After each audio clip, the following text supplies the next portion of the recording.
একটি হাতির শরীরে কত বল থাকতে পারে সেটা আমরা সবাই জানি।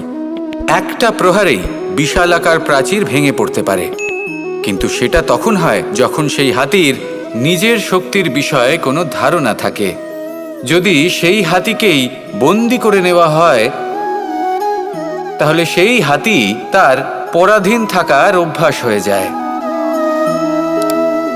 এই পরনির্ভরশীলতা আমাদের শরীরকে নয়, আমাদের মনকে বন্দি করে ফেলে। আর তার পরিণাম হলো এটাই যে আমাদের নিজেদের ওপর নিয়ন্ত্রণ থাকেই না। যদি নিজের ওপর নিয়ন্ত্রণ না থাকে, তাহলে নিজেদের প্রকৃত শক্তির সাথে আমরা কিভাবে পরিচিত হব?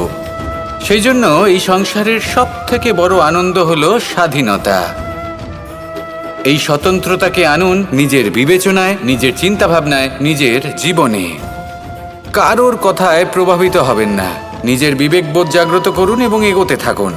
যখন এই বিবেচনা স্বতন্ত্র হবে, তাহলে এই মন জীবন স্বতন্ত্র হয়ে উঠবে, আর তখনই নিজের আসল শক্তি আপনার সামনে আসবে। আপনার সাহস, আপনার প্রতিভা আপনি জানতে পারবেন, তখনই জীবনে এগোতে পারবেন। তাহলে আসুন আর আমার সাথে ভালোবেসে বলুন, রাধা রাধা। আজ আমরা মানুষের আরও একটি শত্রুর বিষয়ে কথা বলবো, যার নাম হলো লোভ। যে কোনো বস্তুকে অত্যাধিক লাভ করার যে বাসনা, যতটা লাভ করেছি ততটা যথেষ্ট নয়, আমার আরও চাই, আরও চাই, একেই বলে লোভ। এবার এই লোভ আপনার জীবনে শুভ না অশুভ, আপনার মিত্র নাকি আপনার শত্রু, সেটাও নির্ভর করছে আপনার ওপর। যেমন ধরুন, কোনো ব্যক্তির অসম্ভব ধনের লোভ, সে সেটা অর্জন করছে আর সেটা সংগ্রহ করছে, আর সেটা লাভ করার জন্য সে অনৈতিক কাজ করছে।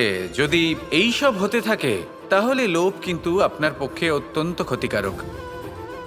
কিন্তু যদি সেই ব্যক্তি ধরুন ধন অর্জন করছেন, তার সাথে নীতিও পালন করছেন, আর সংগ্রহ করার পরে সেটা সংসারে ছড়িয়ে দিচ্ছেন, যদি এমনটা হয়, তাহলে এই লোভ আপনার বন্ধু হয়ে উঠতে পারে। যদি আপনার সৎসঙ্গ লাভ করার, সৎকর্ম করার লোভ থাকে, তাহলে আপনি কখনো একা থাকবেন না।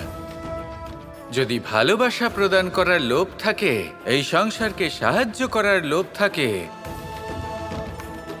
তাহলে এই লোভ, যা সংসারের শত্রু, সেটা কিন্তু আপনার সাথে পরমাত্মার মিলন ঘটাতে পারে।